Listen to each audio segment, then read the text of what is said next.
What's up, everybody? I'm Metal Nick, I'm Jeff Grindstoffer. and welcome to episode number 35 of Vinyl Bang. Today we have a very special guest. Jeff, you want to introduce our guest? Today with us we have Topon Das from Fuck the Facts. Oh, yeah. All right, yeah. Thank you. Thanks for having me, guys. Oh, thank you for doing this with us. One of our favorite people in the world. Jeff and I have a pretty decent Fuck the Facts record collection, as you can kind of see back behind me. I know Jeff's got a lot too. The 7 inches, the 10 inches, the DIY releases, they're awesome. We really love seeing you live. We appreciate you setting aside the time from your busy life to come and talk records with us. Yeah, no problem. Like I said before, I'm stoked. I love you guys. I'm stoked to be here. It's an exciting thing because when you asked me about it, well, I knew about the show even before you asked me. And you know what? I'm not going to lie. In the back of my head, I was like, I hope they ask me to do an interview one day. And you actually did. So I was like, woo, not everyone in the world has forgotten about me. So I was stoked when you guys asked me. And I kind of like, I guess, preface this a little bit. I'm not as much of a vinyl collector as maybe some of the other people that you've had on here. Like, I don't really like collect vinyl, but I have a decent amount of vinyl. And because I'm fucking old, it has played a role in my life because I've lived in a time when that was the only thing that you could listen to. Sure. So it's cool when you asked me to do it, and when I was preparing for this, because I had to, because it's not, like I said, it's not something that I check every single day. It was fun flipping through all my records and seeing the stuff I have, and then all these these memories just come like spilling back. I was like, oh yeah, that and that, and all these things. So it's really cool that I went through everything, and I kind of, I kind of organized it in a way that I think makes a little bit of sense. And we'll see how it goes, And even then I was going through like some Fuck the Facts vinyl that we put out that I hadn't touched in ages and just dusting them off. So yeah, I'm stoked to be here. And I also should warn you, I talk a lot. You're going to have to cut me off all the time. No, this is great. That's what we want. I want you to talk, man. I want you to tell us stories and whatever pops in your head, man. It's your show. Yeah, I'll do it. I also noticed you guys only have like white people on this show, so I think it's good that you brought me on. I don't know if that had anything to do with it. Yeah, that's my wife is calling me. Yes, honey, I'll be there in a minute. That's some of that sketchy shit I was telling Nick about earlier. That might just blurt out randomly. So you guys are gonna have fun editing this. Oh yeah, absolutely. I'm having my work cut out for me. Thank you already. Let's mute Topon.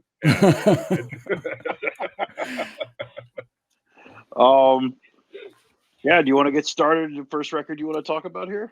Yeah. So I don't know. I was kind of gonna go through it almost like chronologically, right? And because like I said, as I was going through all my records, and I kept everything. I got rid of a lot of music, a lot of CDs and stuff over the years, but I didn't really get rid of any of my vinyl. So I have like shit that I've kept from my parents when I lived with them as a kid. And that's the very first record I'm going to show you. This is probably the first album I ever listened to for laughing out loud, a children's record. I actually have 2 of them. Two different. Oh, wow. Yeah, 2 of them. So that's where my vinyl story starts. You can thank Mr. Fickwick. That's where it all started, boys and girls. Wow. Yeah.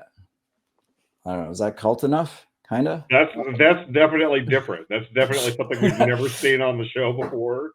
So off to a great start. Yeah, that's what I kept all this stuff that I got from my parents, and kind of in the same vein, just getting a little bit older. I think because I showed that, people see that, they're like, please let this episode stop, or they've already clicked it off.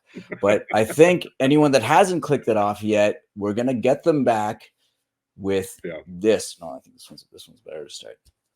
these were my next records. Oh yeah, also I have a lot of 7-inches. I have a lot of 7-inches, but I Nice. think that still counts as vinyl, right? Absolutely. Dude, So absolutely. Empire Strikes Back on record. So you would put the record on and you would read the story of Empire Strikes Back as the record played. This is probably the second, or I guess third record that I've owned since I've been alive. And that's the actual story. It's the actual story. It's the whole thing. Wow. Yeah. You would think it would be longer, but no, this is the entire story. This is actually the entire script of the movie. Wow. That feels a lot longer when you watch it, but no. Yeah. That seems like it would be like the first 15 minutes of the movie. Like, nope. While Entire movie. Wow. Everything, every line. And then also Raiders of the Lost Ark. Oh shit, dude. Yeah. Yeah. Some classic on record. So yeah, you would kind of throw this on, open up your book, and you'd listen along and you'd read, and at one point it's like you got to flip the record over. But yeah, this is the kind of stuff I had. Like, I don't know, and these things existed later on as cassettes, and then I don't think this is a thing anymore. I don't think anyone does that. But yeah, that's basically my like very earliest childhood vinyl experiences. I think I've seen like those Star Wars in vinyl groups for sale before, but yeah, that's a first on our show for sure. Yeah, that's another thing about my records. What I was saying, because I don't know. I'm sure you guys know Discogs, right? And you've gone and I've sold like a bunch of my CDs over the years on Discogs, just because the main reason being I live in a very small house. We don't have a ton. We have 2 kids, don't have a ton of space, and just kind of I need to downsize stuff. I don't listen to as much like physical media as I used to. But when it came to like the records, I was like, it's not that I don't want to sell them. It's that like they're not in good shape. And I don't want to like try and sell it. And I know you vinyl nerds, you guys are fucking crazy, right? Like I sell like a record, it's got like a little nick, a little bend in it. And I'm just going to be like, oh, like losing my shit on Discogs. I don't know if you guys have ever tried to sell anything on Discogs. Yeah, for sure. Yeah, you got to be fair and honest with what the condition is. So yeah. So that's what kind of freaks me out. And I don't feel like the condition of basically anything I have really was worth it. But yeah, I don't know. I'll keep going here just so you get. I'm going to rush through this stuff because I don't want to waste your time with too much garbage. But this like so I was born in the 70s, which means I grew up in the 80s. So of course I own this album, like every single human being that was living in that era did, right? Yeah. That's the thing too. It's like I didn't grow up in a musical family at all, and my parents didn't really listen to music that much. But we just like at some point in time, it was like, oh yeah, you got to go buy Michael Jackson's Thriller. It's like they send you a notice and they're like, go buy Thriller, and everyone did. You don't have this yet. Go pick up this record already. Yeah, like because this is like so like I think is this still the highest selling album of all time? It might be. Yeah. There you go. I looked it up recently because I was curious myself, and it's still that one. Yeah, for sure. Literally everybody. So still going through things. Rodney Dangerfield, No Respect, stand-up comedy. My parents bought that. I don't know if you guys remember this guy. He was popular. Oh yeah, dude, absolutely. Rodney Dangerfield, of course. Back to school. Yeah. Yep, yeah. Triple Lundy. Yes. And then I didn't grab like I don't want to feel like this is going to go on forever because I didn't grab every single physical record. I kind of grabbed ones that reminded me of certain times and I just like that had like kind of stories. And I still remember this. Like my parents are from like the Czech Republic or Czechoslovakia at the time, and this is like Czech classical music. My parents actually moved here as refugees in like 68 when the Russians invaded. That's how I ended up in Canada. If it wasn't for those darn Russians, I would be in the Czech Republic right now, hanging out and playing porno grind. But no, here I'm now in Canada, and this is another record. I don't even know where this one came from, but this was like a, a Southern American. Well, you can read what it is. I'm not going to read it for you. You know what it is, but it's crazy because I remember this playing in my house as a child, and I still have the melodies in my head from this record.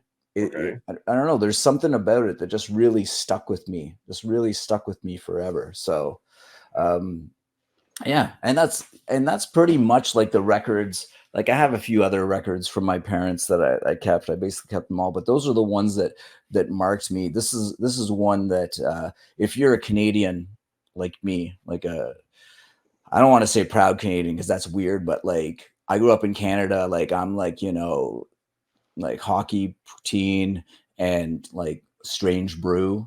I don't know if you guys have ever seen this movie. I have, yes.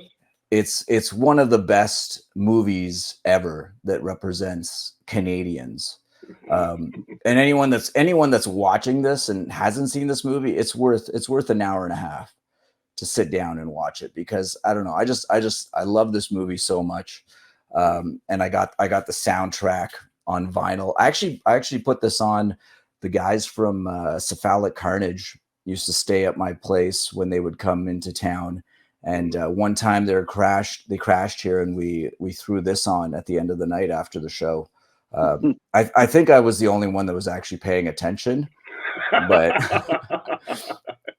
but they humored me. It was actually Steve. It was Steve. I don't know if you guys know Steve from Cephalic, the Just guitar talking player. about him.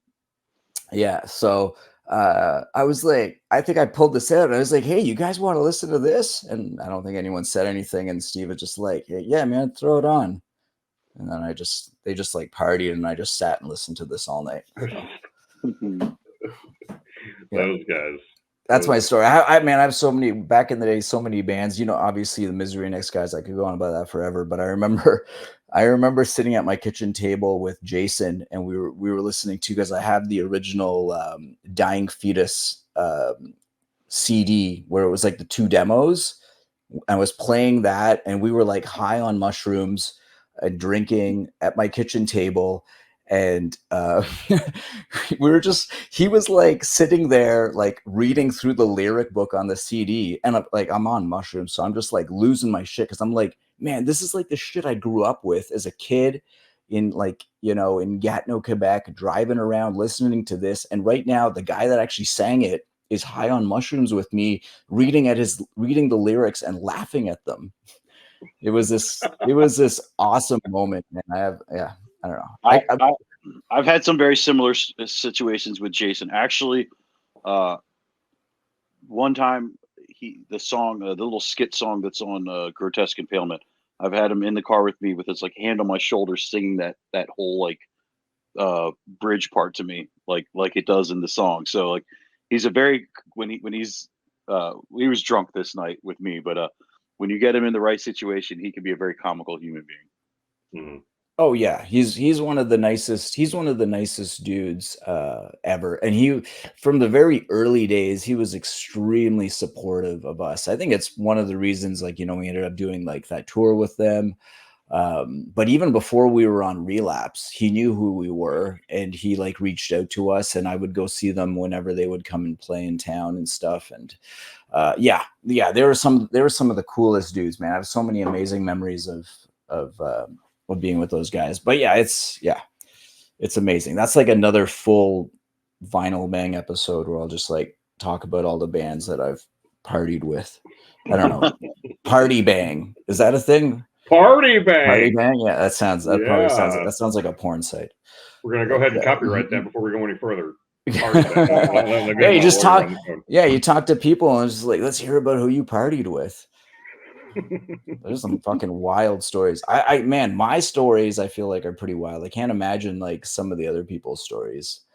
Okay, so where did I even leave off? Oh yeah, Strange Brew. Okay, so now we're getting into, I guess, metal, right? So I have an older brother who's 5 years older than me. He started playing in punk bands when he was a teenager. And it's kind of what got me into to music and playing music eventually is because of him. And the first record I think that I actually owned, I think, is this one, Iron Maiden, Live After Death. My brother bought this for me for Christmas. I think it was Christmas. Maybe it was my birthday. No. It was Christmas. I know it was Christmas because I opened it a day early because I saw somewhere, I was like, somewhere on TV, some movie, I was like, oh yeah, you're allowed to open one present early. And I opened it a day early and he was fucking pissed. He was so mad that I did that. But yeah, this is the first record that I owned. It was a gift from my brother. I see when I talk about condition. This was actually my dog at the time did that. I was like pissed. Oh shit. Pissed for like 10 years. I'm over it now, but I was so pissed at the time. But yeah, that's the first record I own. And it's kind of, I enjoy Iron Maiden. I don't know how you guys feel about Iron Maiden. I enjoy Iron Maiden. Iron Maiden plays. I'm like, oh yeah, Iron Maiden. Cool. I enjoy this. You know, I listen to the hits, but I'm not someone that's actually going to go and throw on an Iron Maiden record. But like when Iron Maiden comes on, I'm like, cool. I like Iron Maiden. I don't know if that makes sense. No, they're great band. Amazing live band. Oh yeah, I saw Iron Maiden. I have a friend of mine that took me to go see Iron Maiden in Montreal, and the opening band was Entombed for touring for Uprising. So it was it was pretty darn cool. They played Left Hand Path. Is that the first song off of Left Hand Path? Maybe it's called something else. I don't remember. But yeah, it was a great show. It was tons of fun. So the first record that I actually bought on my own was this one. Oh hell yeah! I guess, but it's weird because I had an older brother, right, and he had like some Motley Crue. He was really into Ozzy. Trying to think of, I think he even had like Def Leppard records and stuff like that at the time, and I was in the record store with him, and it was just like, it's not even like I particularly liked Motley Crue or even knew Motley Crue. I just like bought it because I had to buy a record, and we were buying records, and I saw this one, and I was like, okay, I'll buy it, and that's how I ended up with this record. So this is the first record that I actually bought with my own money. Very nice. Very nice. Yeah, it's cool. What was it? What was it? The pentagram that drew you to it? Like, was that the reason why you bought that album? It might have been. I don't know. Like, I knew who Motley Crue was. My brother already owned like Theater of Pain, so yeah. But I don't know. Like, you know, I'll throw this on, and it's fun to listen to. It's another band like you know, Motley Crue comes on. Yeah, it's cool. I like the songs. I've told this story in the past, but that was the very first band that like I like binged and fell in love with as a kid. Like when I was in the third grade, and believe it or not, that's a young age. I was in the third grade when Dr. Feelgood had come out, and I heard that album. It just like took over my soul. And for like the next couple of years, everything I did was Motley Crue. I got every album of theirs on cassette. I was obsessed. So that's a great fucking record. And I think the last episode Jeff and I recorded, I showed off. I have the Japanese release with the Obi strip of that album. Okay, wow, cool. They're a great band. No matter how you slice it, you can laugh at what they sound like today, or they're, you know, the hair metal thing was a joke to a lot of people, but I love Motley Crue. No, yeah. I don't go down those rabbit holes. They're still doing it. Good on them. Everyone gets old. Things get fucking harder to do. That's just a reality. But like I throw so I was gonna say, like, I throw on the record. I enjoy it. Like it's another thing. It's not, the thing with me is I didn't get into, like, I showed you all these records already, right? But I didn't get into music until I listened to Metallica and Justice for All. That's for me was like, now I'm passionate about music. This like the Motley Crue and even like the Iron Maiden this was kind of like me following my brother and trying to be like him. But once I heard Metallica, that's when I was like, yeah, I love music. I want to play music. And so the thrash era is kind of where I really started to get into music. And funny enough, I don't own any of those albums on vinyl. because no shit. Because at that time, when I discovered uh, uh, Injustice for All, I had it on cassette. It was just cassette. I didn't even have the like, I had just the physical cassette. I didn't have like the J card or anything like that, right? So I didn't have any lyrics or anything. So all I did was listen to it. And that's all we had at the time. And soon after, like, I should say, also, I discovered this like when it came out. Like, the Black Album wasn't even out. Like, this is like, that was their most recent thing. And then after that, that's like kind of when CDs started to happen. And that's when I started collecting CDs. And it was just like, at that point in time, no one was like, dude, you got to like collect vinyl. Everyone was like, let's all get rid of our fucking records because they're bulky and get CDs, So I had a shit ton of CDs, like tons of CDs. And I kind of miss it in a way. I think even getting back to what Nick was saying, like, I got one of the very first CD. I know this isn't CD Bang, but I'll just gloss over this real quick.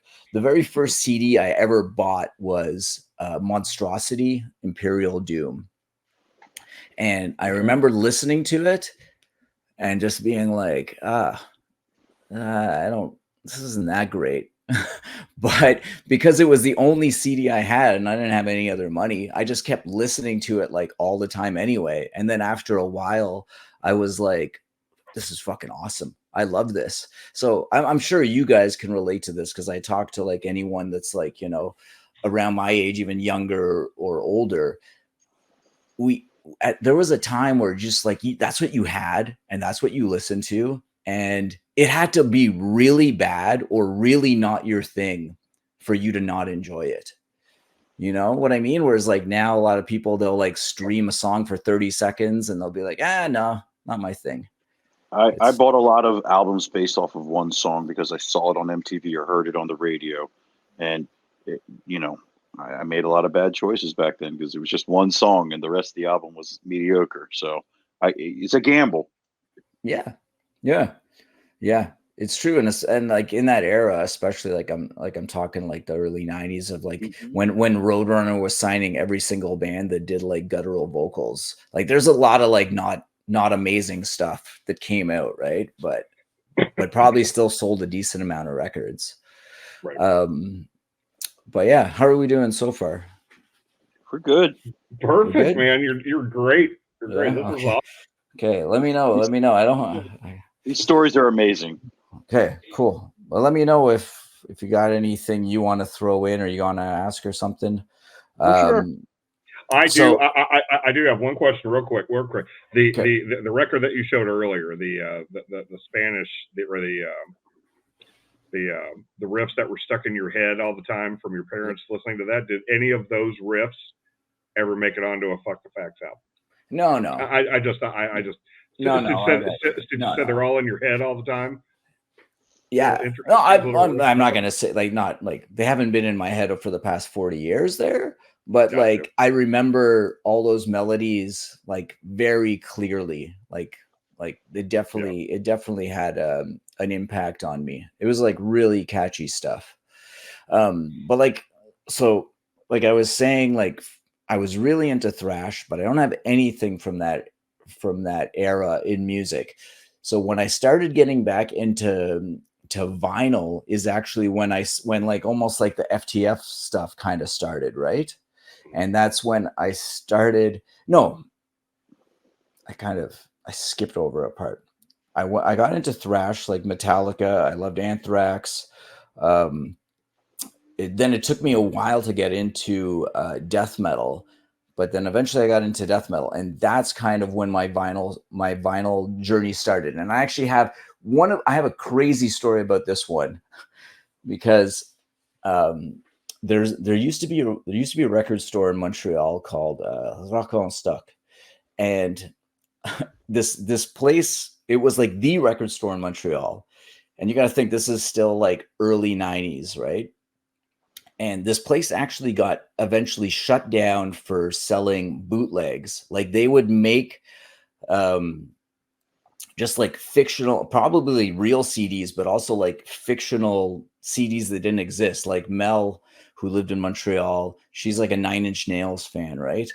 And she would go to Rock on Stuck and she would buy Nine Inch Nail albums that don't actually exist on CD because they were just like printing stuff. So eventually this place got sold. But before that happened, I remember going in there one time and this guy had this huge bin of 7-inches. And I don't know how this all started, but I was just kind of flipping through them and I was like, how much do you want for these 7-inches? And he sold me the whole thing. I think it was maybe like $50, but I'm talking, it was like 100 7-inches or something like that. Right. It was crazy. And I didn't grab everything from that, but I grabbed like a few cool things. Cause man, I got some really cool shit out of that. And, like, I don't know, I'll go through these real quick. Like Angel Death. I don't even know if a lot of people have heard of these bands, but this is like a lot of like really old death metal from the time. Ground Absorbs. I don't even know what the fuck that says or what that says, but that's what album covers used to look like back then. Cyanide, really fucking old Cyanide 7-inch. I think this is an old one. Yeah. It's a cool one, like a Baphomet, old Baphomet 7-inch. Okay. Trying to see, man, like lots of just like crazy old death metal 7-inches that like I really, some wild shit. Sea of Tranquility. But yeah, like this was like a huge thing for me, and I had it, and I had a record player. So because like everyone did at this time, I even had a fucking 8-track player. I had an old stereo that I don't know if like you guys remember 8-tracks or like anyone that's watching this remembers 8-tracks, but they were like cartridges that you plop in and you could like select like groups of like 3 songs. But yeah, lots of really cool Living Impaired. That's like a really cool US like grindcore band from back in the day. Yeah, lots of fucking wild shit, man. Like, I don't know. There might be some people out there that remember this stuff. There's people out there that are drooling over this shit right now, dude, because you have some relics in there. Oh yeah. There's some crazy shit like that, like a Avulsed, like an old fucking Avulsed 7-inch. I have like lots of like crazy shit. This is one's new or old. This might even be a newer one. Everything's gotten mixed up. I grabbed this one just because the album cover is so ridiculous. You guys think AI is bad? This is like the other option. All right. This is what covers used to look out. Like, wow. It was just like I grabbed that one. I don't even know where the fuck that came from. I don't even know what that is. But a couple of gems I got from that place in Montreal is this one, Flesh Crawl. I love Flesh Crawl. I don't know if you guys are familiar with that. The album Impurity is like one of my favorite death metal albums of all time. So that's and this one, I don't know if you guys know, Deceased, I'm sure. Mm-hmm. Like this is Relapse Records 05. This is like really, really fucking early. They were the first band to be signed to Relapse. Yeah. Yeah. My good buddy who I go do Taco Tuesday with every Tuesday. He's like best friends with King. And in the early days, he has a death metal band called Abominog. So in the early days, King played drums on a couple of their albums, and they have all these old videos, all these old pictures of him and King as teenagers. There's a couple documentaries that are out about King, but I'm very glad you brought that up because like no one's brought a Deceased record on here, and especially the old school stuff. And I've actually been told that we need to get King on our show. Oh yeah, you should. I got a fun man. I got. What the fuck? I should dig it up, man. I haven't. I might have even posted it on Facebook. I have an autographed picture of Deceased. I used to do a radio show in the 90s, like around when all this stuff was happening. I was doing a metal radio show on community radio, and I got an autographed picture that it wasn't for me specifically. It was sent to the radio station, but it was from King, and it said something like "metal rules" and like "rap sucks." And it was just like, yeah, it was hilarious. Yeah, that's King, all right. Oh yeah. And another fun story I have about Deceased is I actually got to do sound for them because I do a lot of live sound and stuff in town, and I got called by a venue because Deceased was playing. They were playing with it's a recent tour. It was some like Italian doom band, Bulldozer. That's what they were on tour with Bulldozer. Oh, nice. And yeah, and I got the call to do the show, and I was like, yeah, I'll do that. Like I'll get paid to go watch Deceased, you know? So Sure. yeah, it was super cool, and I got to do sound for Deceased, and I talked to King a bit, and he was really rad. It was a lot of fun. They're like one of my favorite, like 90s relapse. Like that's the shit that changed my life, you know, like Fuck the Facts exists because of, you know, Deceased and you know, Cephalic Carnage and all the shit that was coming out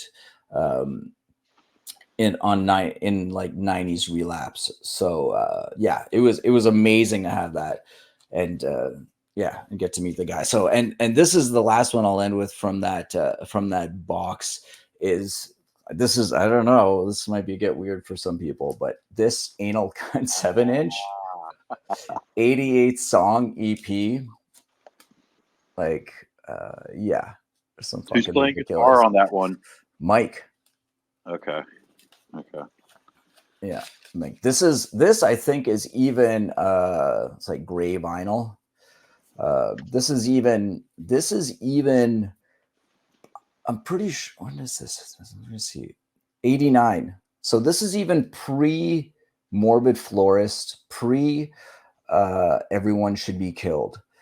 And yeah, I don't know, man. Like, I know like AC is a weird band for a lot of people, but they're one of those bands that for me had like a big impact. And like when I think of grindcore, I think of AC. Like for me, like Everyone Should Be Killed and Morbid Florist and even Top 40 Hits. Like for me, I still enjoyed 40 More Reasons to Hate Us. And then I stopped paying as much attention, but like Everyone Should Be Killed, Morbid Florist, and Top 40 Hits. Like I love those albums so much. And for me, when I listen to that, that's what I think grindcore is. You know, when I listen to like, you know, even like say like a Rotten Sound or something, for me, sounds more like, you know, death grind or something. Whereas like this is like grindcore. Like Fuck the Facts is definitely not grindcore. This is grindcore. You know what I mean? So, yeah. So yeah, this is pretty cool to have. And another like a funny AC story would be that we actually got to play a few shows with AC. We played one show with them in New York, and then we got to do a string of dates with them in the US. I don't remember. It was like maybe a week of dates. And I was kind of worried because I'm like, man, like this band, like I like this band. I like AC, at least like, you know, that period of the band. It's gonna bum me out if they're like total dicks. You know, I don't know if you have a similar fear like me that if you're afraid to meet a band you really like because if they're assholes, you just won't be able to listen to their music again. Right. Yeah. Sure. Yeah, because that's one of my fears, and I have that. There's bands I've met, like I'm not gonna go into anything, but I'm just like, yeah, I'm never gonna listen to that band just because they're just like total rock stars or total dicks or something in some way. On the other side of that, we have some really good friends that maybe I wouldn't have checked out their music, but because I like the people so much, it translates over to their music, and I listen to their music and it just brings lots of good memories, and I enjoy it. But anyway, back to the AC. We did those shows with them. I was super worried, but we actually ended up hitting it off really well with them, and it was really cool. We actually did before this all happened, we did an Anal Cunt cover. We covered the song "Don't Call Japanese Hardcore Japcore," and at one of the shows we played with them in Ohio, I told Seth that, or I told Tim that, and they actually played it for us on stage. It was pretty cool. Yeah, wow. Yeah, it was fun. At the time, it was Josh that was playing guitar. I don't know if you heard about Josh. He died. He fell off an escalator. Mm. Have you ever heard this story? It's a pretty crazy story. No. He was, I guess, playing on an escalator and he fell off and he died. So there's lots of, but he was a wild dude, man, even in those shows. And I remember we were doing one of the shows that we did was with, it was a side project of a band. I can't remember now, but anyway, the guy's amp was like an orange amp that they were using and they were lending it to AC, and I used a 5150. And I remember Josh coming up to me and he's like, dude, can I borrow your amp? Like, I don't want to play this fucking, I mean, it was a Sunhead or something. He's like, I can't play it. It's like all weird. But in my head, I was like, dude, you're an anal cunt. you're like complaining about guitar tone. It's just like weird thing. But yeah. So that wraps up like that box that I got from in Montreal. There's way more. I only grabbed like a bunch because that would be another like couple of episodes to go through that whole thing. No, those are some really cool finds. Absolutely. I'm sure Jeff is very curious about this because I'm extremely curious. What was this fake 9 Inch Nails album that Mel bought? I think it was a live bootleg, probably. Oh, okay. I can find it. I can send a picture of it to you guys. I got you. Yeah. Well, no. I mean, in the 90s, those were pretty prevalent. Like, I mean, I had a bunch of them. I've got a Snot VHS, a bootleg. You know, I've got Tool live recordings from the.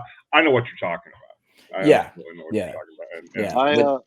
It's sitting right here, but we did an episode recently with JR, and it was all CDs. And there was this place in College Park, Maryland, and I got this when I was in the 8th grade. This is the very last show Nirvana ever did, and it's you know like so like I see what you're saying. It's not an actual album; it's a bootleg, but like exactly, yeah. Like this place was big on bootlegs at one point, and that all that went away now, especially with the internet. But yeah, I'm sure every city. So like we had this one in Montreal. I'm sure you guys had one where you lived.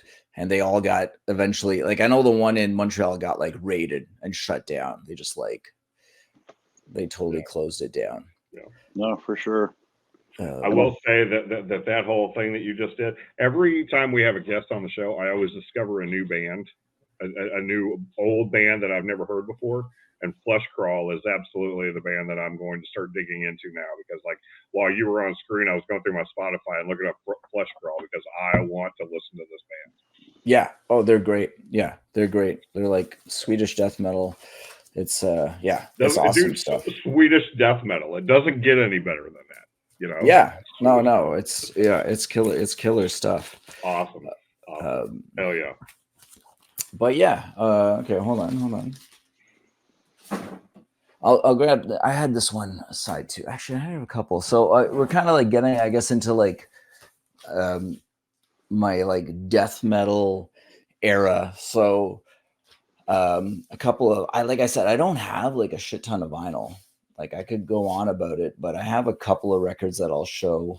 One of my favorite bands, I don't know if you guys know, Edge of Sanity. I've heard of them. Never got into them. No, Purgatory Afterglow. I bought this one on orange vinyl. Very cool stuff. I want to give a shout out to my boy Jake, who always wears Edge of Sanity shirts every time we go out. Well, not always, but that's one of his favorite bands. So one of my favorite bands too, and actually a huge influence on what I do or what we do in Fuck the Facts. Like one of the things I love about Edge of Sanity, like this album and Spectral Sorrows, is the songs, like from song to song, it just changes. They'll be like death metal, and then all of a sudden they're like goth rock. And it's just like it's all over the place, but it's so cohesive. One of my favorite bands of all time. This album I think actually just got re-released, and Dan Swano, who is like kind of the mastermind behind it, he remixed it, and it sounds really good. It's a very tasteful remix. Like it sounds like this. It's not like they went in and like sound replaced everything. It sounds exactly like this. They just kind of like up to the bass, maybe like changed a few frequencies. But yeah, this is I think I like Spectral Sorrows more than this, but this is still an amazing album. I don't have a lot of Napalm Death. I actually only have this. This is the Suffer the Children single released on a 12-inch, which is kind of weird, right? 12-inch single. You're Yeah, a they are rare. But yeah, but it happened. 12-inch single, Suffer the Children. And I think the other, so Seizure Powers on the other side with Harmony Corruption. I think Harmony Corruption is even just like a noise track. But I love, like, yeah, I love me some Napalm. Actually, I have the Hung 7-inch from, this is Fear, Emptiness, Despair, which is probably my second favorite Napalm record after Utopia Banished. I like this one a lot, but I actually like all eras of Napalm Death. I feel like they're one of those bands. Like I even like the Diatribe stuff, even when they were getting kind of like groovy groove metal kind of thing. I like all that stuff. I think it's great. Another one. This is kind of it's a new record, but it's old. I don't know if you guys are familiar with Cemetery. No. Well, add it to your list. Okay. Let's go. Add it to your list, because the Cemetery, is another Swedish death metal band, and the guitar player, the main guy, the guitar player vocalist, like Matthias, actually, I ended up connecting with him somehow over the internet. Like he discovered Fuck the Facts, and he kind of like reached out because he liked what we were doing, and it blew my mind because like this guy was, I didn't know the guy particularly, but like the band Cemetery, especially the album Godless Beauty, was one of my favorite albums of all time. So and then I don't know, it's kind of like, it's more like melodic death metal. Like there's the first album, which is, I think the songs on this are more from, called An Evil Shade of Gray, where they're more of a death metal band, but then they became kind of like a melodic death metal band.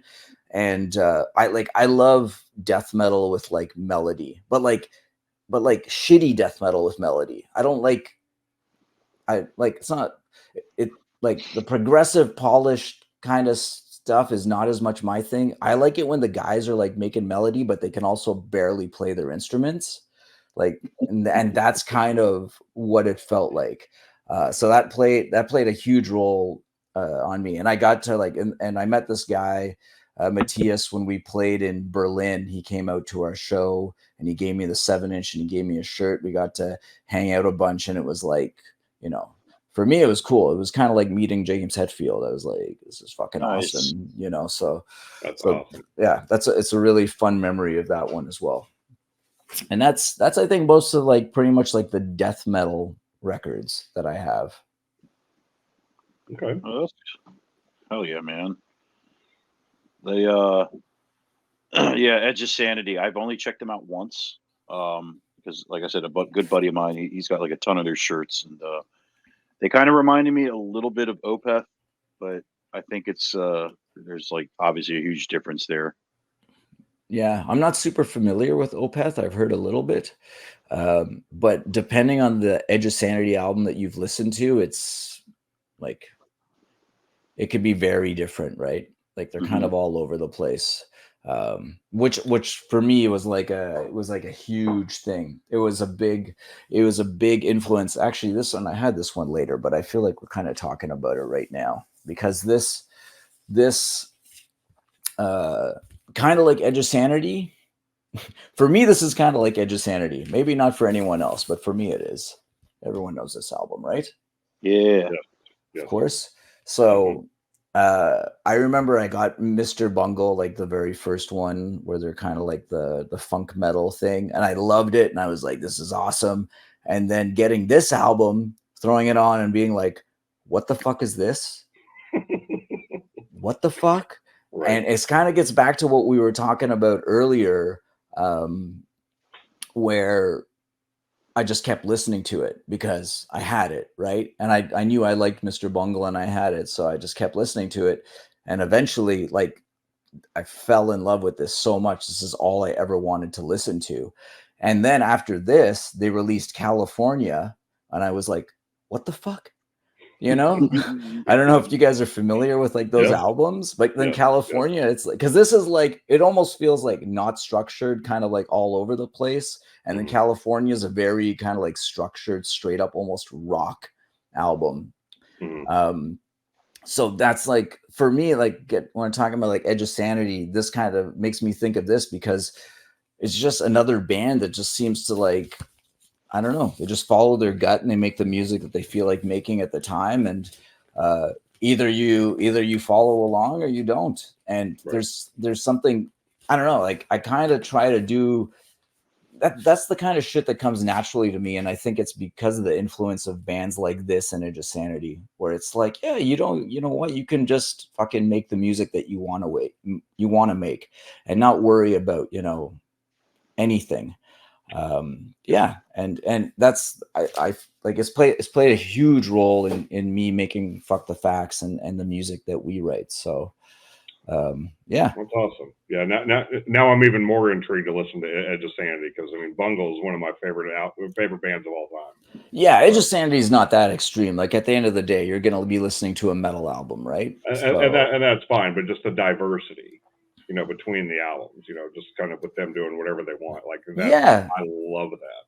Yeah, I like it too. It's I don't know. For me, it's fun. Like I like a lot of stuff. Like I'm sure, like even death metal. Like I like Cannibal Corpse. I like Slayer. Like all that stuff. Even though a lot of the albums are the same, but I think from my like artistic point, I would never be able to do that because I would just get bored. I would just get tired and be like, sure. I would need to have like 7 different side projects and stuff like that. So, but yeah, okay. Are we good still? Yeah, I do have to point out that this might be like every single episode we've had a Mike Patton band or project mentioned because Jeff is a ginormous Mike Patton fan. So when you asked, are you guys familiar with Mr. Bungle? I laughed a little.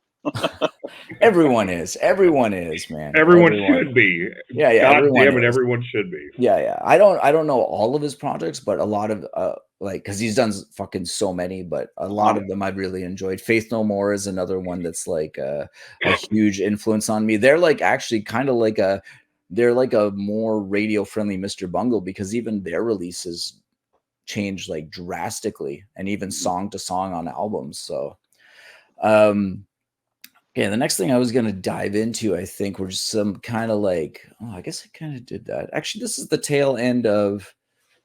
What's this? This is like a big influence for me, Brutal Truth, and this is kind of when, I guess actually maybe this does connect because we were talking about Edge of Sanity is a big influence and Mr. Bungle's a big influence. Brutal Truth, particularly this album. Need to Control. I don't know if you guys are familiar with it. Absolutely. But it's one of my favorite albums of all time. Like if people are like, oh, you have like a desert island. This would be on my desert island playlist was this album. I feel like it's I really like Extreme Conditions Demand Extreme Responses, but this one I find is like special. It's like the perfect blend of what they were doing there, where they're just kind of like another Napalm Death to what they did later on, which got a little bit more kind of like noisy, punky, just like the perfect mesh. So that's like one of my favorite albums. And I got to see them live a couple of times.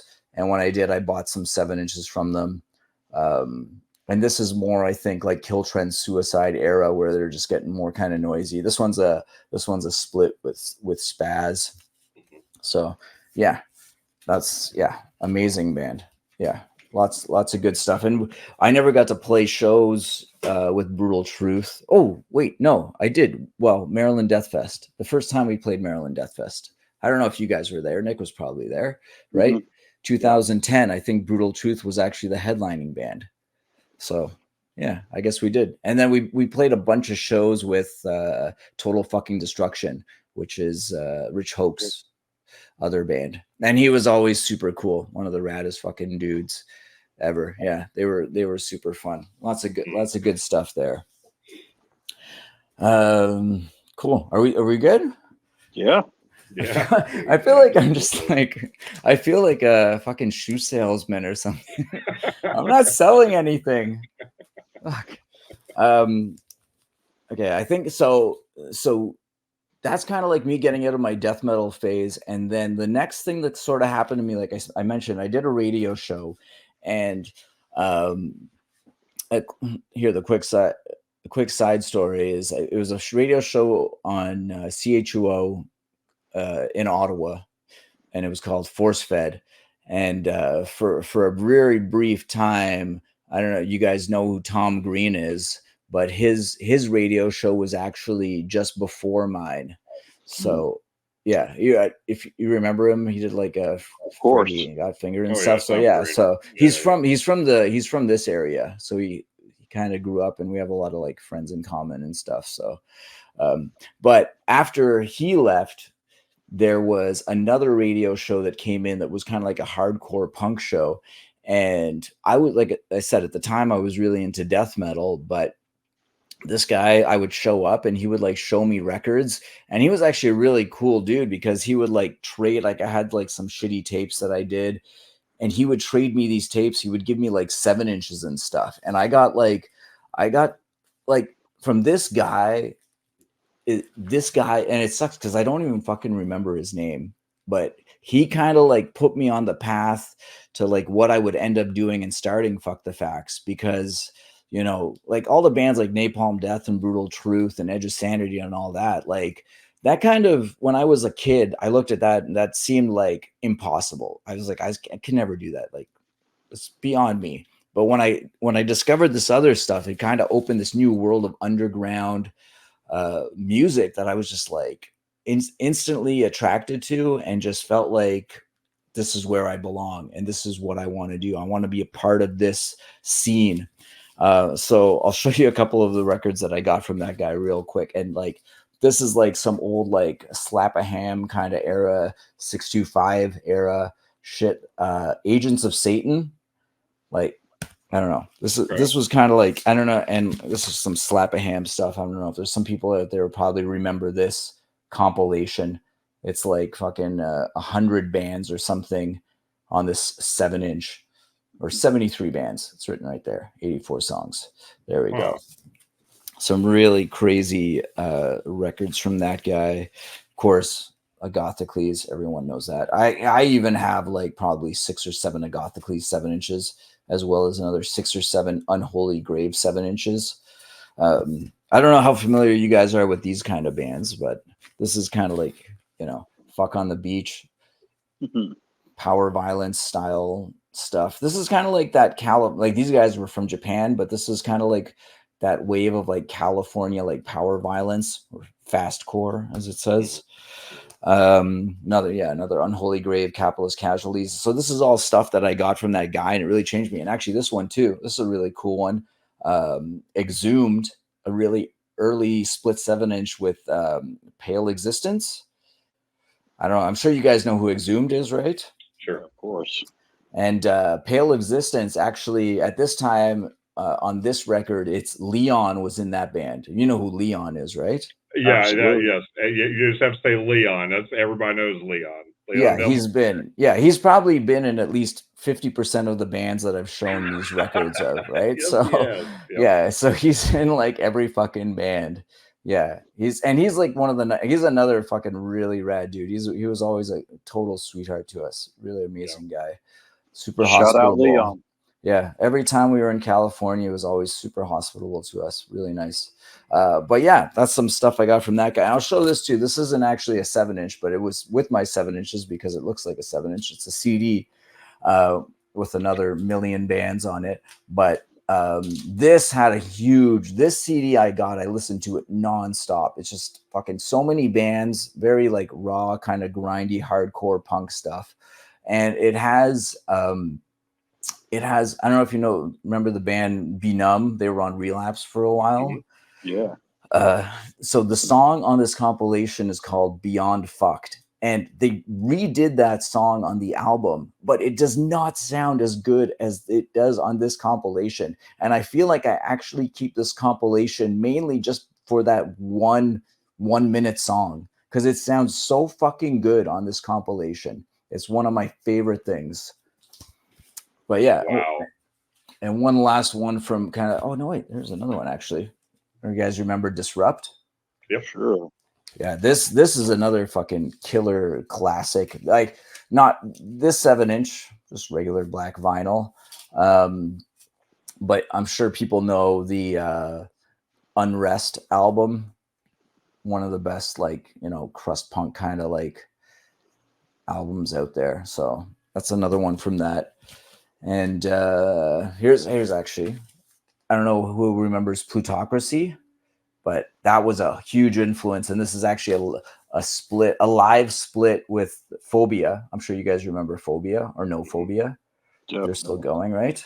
Yes. So Plutocracy, yeah. And I remember reading in the liner notes of this, the guy wrote, like, he was kind of like me. He was like, man, I fucking love Plutocracy so much, and I wondered why no one ever talked to them, and then no one ever talked about them.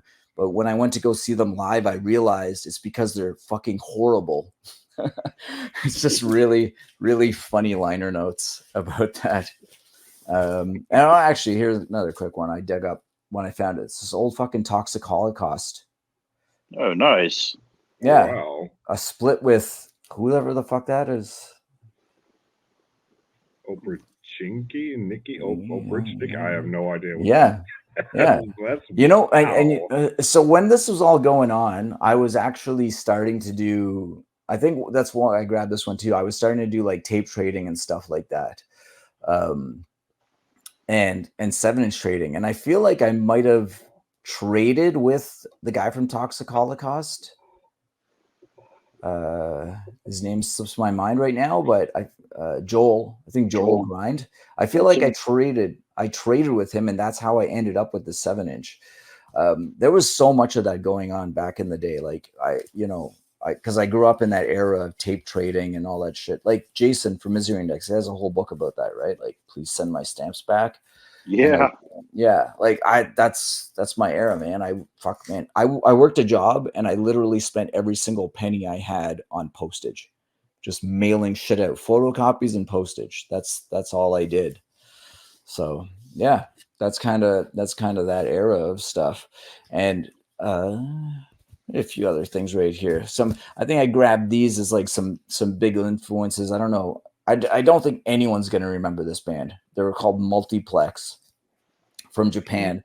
And you look at the covers and you're like, okay, like there's fucking zero reason for me to listen to this fucking blue 7-inch that looks like absolutely nothing. And I actually discovered this band on CD. I was at a used record store and I bought a Multiplex CD, and I knew who it was. I think because they had some connection with Exit 13, which was like an old Relapse band. I knew who it was. Yeah, I knew who it was, but their CD was in like the fucking like techno section just because of the album cover. And I bought it, and it's like it was a huge influence on when I was doing Fuck the Facts by myself and just trying to figure out what I wanted to do vocally, finding that guy. And I was like, that kind of helped me discover what I wanted to do. I don't know. Let me see. Okay. Well, so that's when I was like into my tape trading. Like, I'm doing Fuck the Facts by myself at that point. But later on, when the band starts, this is kind of, I think, more connected to that. I got a couple of cool records. I got this. I don't know if you guys remember this band, Circle of Dead Children. Yep, absolutely. Yeah. So this picture disc, it's really nice one. It's really cool. I don't know whatever happened to these guys. Just, I guess, stopped.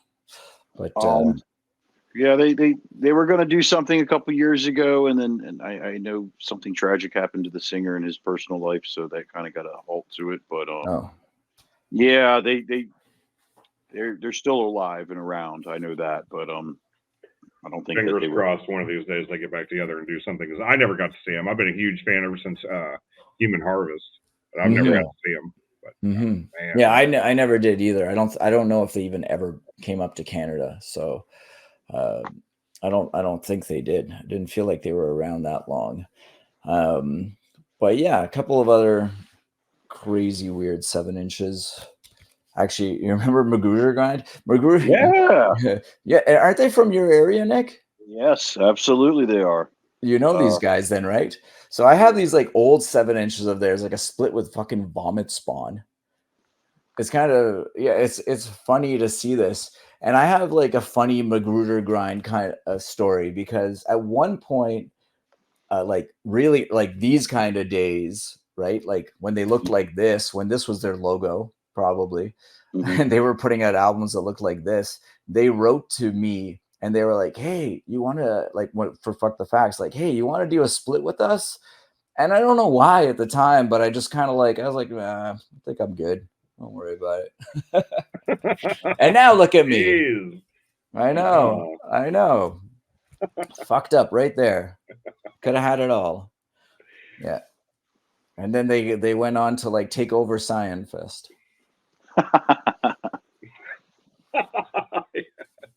Yeah. But yeah, the good old days. The good Yeah. old days. I can keep going, or you guys want to change it up, or what?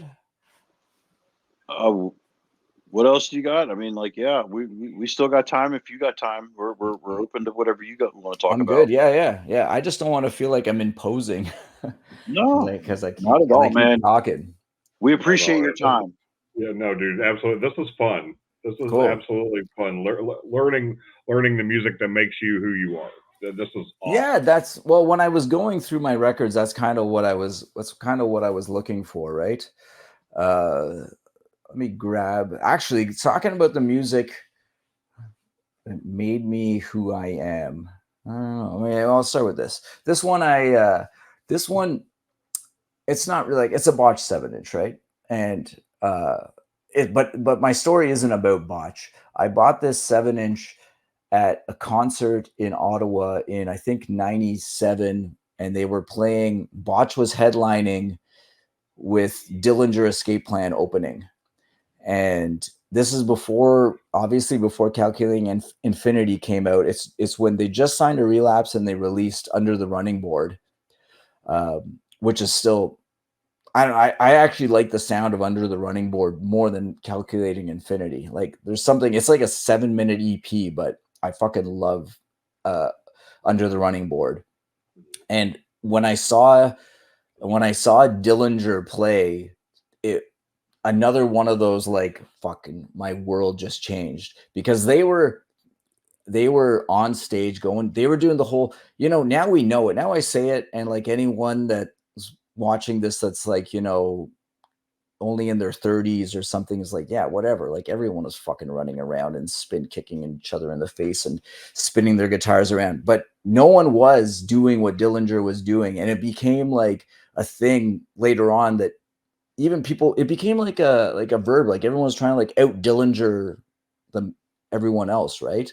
With like the crazy technical playing and just like how wild your stage show was. So but Botch was cool too. That's why I bought the 7 inch. I enjoyed the show, but I will say that Dillinger, I'm sure like a lot of people, was a mind changing experience. They didn't have a 7 inch. I bought at that show, I bought the Under the Running Board Relapse, and I bought their self-titled CD. That's all they had out at the time.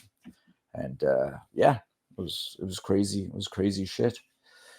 I think I can finish off this pile because this is kind of around. I don't know if it's that same era. No, this is we're flash forwarding like a good few years, and this is actually, you know what? I don't even know if this is actually, no. This is my record. I got this as a gift from a band that I worked with called Alaskan.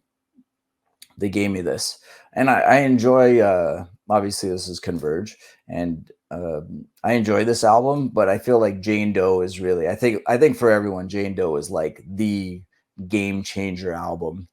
And I got to see them. I got to see them live for that album, and I saw them again. They played Maryland Death Fest another year that we played it with them. So I've seen them at least a couple of times.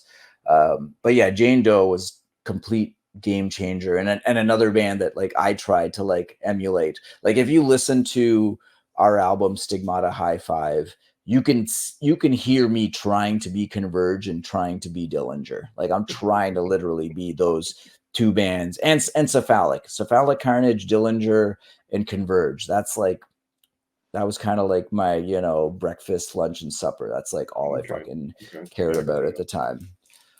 Good three band. Yeah. Really good stuff.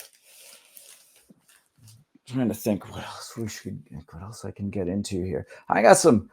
I made. These are maybe a couple of little weird ones, but it actually did have like an influence on me when I was starting to do like my whole like grindcore thing and starting Fuck the Facts. I was fucking just like a young dude, and I just wanted to be like. That's what I was going to show you. That's it. I don't know, man. I bought this album, The Village People, and I don't know if I bought it just to piss off my roommates or I bought it because I actually wanted to listen to it. But I would like be at home and I would like spin this like all the time.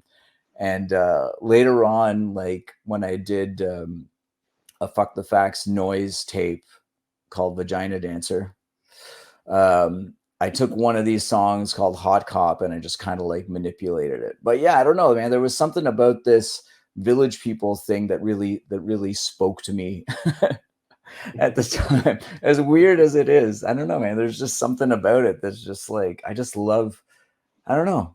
Maybe it's just like the pop culture thing of it or something, and how ridiculous it is. It's like this and like fucking that anal cunt 7-inch. They're just like equally ridiculous in my head. That I don't know. I enjoy it. And then I have a couple of these. This is kind of about like Lionel Richie. I really like this album. This is my favorite Lionel Richie. It's probably everyone's because it's got Hello on it, right? But I really like this Lionel Richie album. This has a bit of sentimental value because when Mel finally moved, because she lived in Montreal, I lived in Ottawa. She finally moved down to Ottawa to live with me. We would listen to this Lionel Richie album like every day. We would like throw it on once in a while. Yeah, and who I was living with at the time noticed that and then bought me this as a gift, which was kind of cool. Yeah, very cool. Oh, is that autographed? I think autographed for everyone in the world. Oh, it was part of the jacket itself. Gotcha. Yeah. Wow. I should have said it was personally autographed. Yeah, me and Lionel, Yeah. We're working on a split. You know what? I said no to Magruder Grind so I could do the Lionel Richie split. That's what I was thinking. And none of them panned out. You're on your way, kid. But yeah, I grabbed this one too. I don't even know who the fuck this was. I don't even know if this was mine, but it reminded me of AC, which is the reason I kind of grabbed it. A couple of quick ones from but Queen, I don't know if you guys listen to Queen. I like a lot, especially this album. This is an amazing album, but this one's really good too. So I like some like classic rock stuff too, man. I'm like everyone else, dude. Especially I'm like everyone else that's like old shit. You just like classic rock at some point. At some point you turn like 45 and like the mailman drops this off in your mailbox and he's like, here you go. You like this now. That's how it works. But that's how it works. Yep. But yeah, some shit I got from my brother too, like this old speed metal compilation. This is a couple of things like, this is crazy bands on here. Like I don't even see like Possessed, Exciter are from my hometown. Megadeth. Oh, wow. Yeah. It's a pretty wild compilation, eh? That's very best. Cool. Yeah, the very best of speed metal. It's like I don't really remember listening to this, but I kind of pulled it out because I was like, this will at least like give me some fucking scene points or something. This will make me look cool. Hold that up. Voivod from Montreal. I'm sure you guys know them as much your listeners do as well. But yeah, lots of cool stuff. I don't know if you guys remember Nazareth? Mm-hmm. Of course. Yeah. Do you remember when they changed their name to Hellhammer? That was kind of weird, eh? I don't know why they did that. I don't know either. That's Yeah. And I have no that- idea what the fuck this is, but I should listen to it one day. It says it's 100% pure metal. I probably listened to it at one point, but I didn't. It's another one I grabbed because I'm just like, this is so fucking ridiculous. 100% pure metal. Yeah. Wow. Everybody associated with this show, everybody watching it should own that record. We should all like do an episode just about that album. It's Oh, I'm 100% sure. pure I'm metal. sure. I'm sure there's a band out there that's like, where is it? Looking to print these stickers and put them on their LPs. I'm sure someone's done that for sure. But yeah, okay. So I think, okay, here's a couple. So that's kind of like a lot of that stuff I got from my brother. Some of it I've listened to more than others and cared about it more than others. But some of the stuff that I got from my brother that hit me later in life, like I said, he's 5 years older than me, and he was a punk before he was into metal. He was playing punk music, and I was way too young at the time. But actually, yeah, I got some punk records from him. Like, I don't know how many people out there will know this, but like Chaotic Discord, Goat Fucking Virgin, Killers from Hell. Yeah, this one has an amazing story on it. If anyone has this record, Chainsaw Disasters. I'm not going to try and recite it, but like one of my oldest friends, who I went to kindergarten with, and like we heard that. We've like recited that numerous times. So some other like classic, like everyone knows this album, right? Black Flag. Oh yeah. Mhm. So Black Flag, like I love this, especially and this album. Again, I got into this like way later in life, but this album played a role. Like, we put out an album called Desirable Rot, and Yes. when we were compiling, putting that record together, this album kind of came to mind just because the songs we had, where I wanted to have uh the one side that was kind of like fast stuff and one side that was slow stuff, and this album was kind of like an influence on that. But everyone knows this album. I don't need to talk about it. It's a fantastic album, and what they did with music is pretty out there. It's pretty incredible. No, absolutely. That song "7 Nights" is. I know exactly what you're talking about, and that album, that song in particular, I feel like has like a huge influence on a lot of like slower stoner rocky stuff. Yeah. It was just not a punk rock song. It's like, this isn't even like, it's punk because it's made by punks, and I think that's what it should be. I feel like, and this, I kind of bring this up when I say grindcore, because we call Fuck the Facts a grindcore band kind of as an inside joke, but really when I think grind or I think punk, I think more just kind of like a frame of mind, not just like, oh, I got to put blast beats, or I have to put like a fucking D beat for it to be punk. For me, I don't feel like punk should have to be like the kind of beats you use or the kind of amps you use or whatever. I feel like it's more of like a state of mind and how you're going to approach creating, right? That's how I view that stuff. Absolutely. I got to mention these guys. I don't know how familiar you guys are with this, but this is a very classic Canadian punk band, SNFU. I actually never listened to them. No? Oh, dude, you got to check this out. Put it on the list. All right. On the list, SNFU. Oh, that's even better. There you go. Yeah, SNFU, man. My brother, so because you know how parents are, when they buy one thing for one kid, they have to get it for another kid. So my parents bought this for my brother for Christmas, and then bought this for me. For Christmas as well. And then my brother was obviously just like, I'm fucking taking that. but now I got it back like all those years ago. So SNFU is very, very classic Canadian stuff. Dayglow Abortions. I don't know if you guys are familiar, but you should be. I don't understand how these guys aren't more known in the punk scene, because like this album, Fetus a Fetus, and Here Today, Guano Tomorrow. if you guys don't know this stuff, you definitely got to check it out. It's some of the best Canadian punk. Like Dayglow is still a really good band, but these two albums in particular, like the first two albums, like I would highly recommend. And they're still going. My brother was playing shows with these guys. Like he's in his 50s now, and my brother was playing shows with these guys when he was 16 years old, and they're still fucking playing.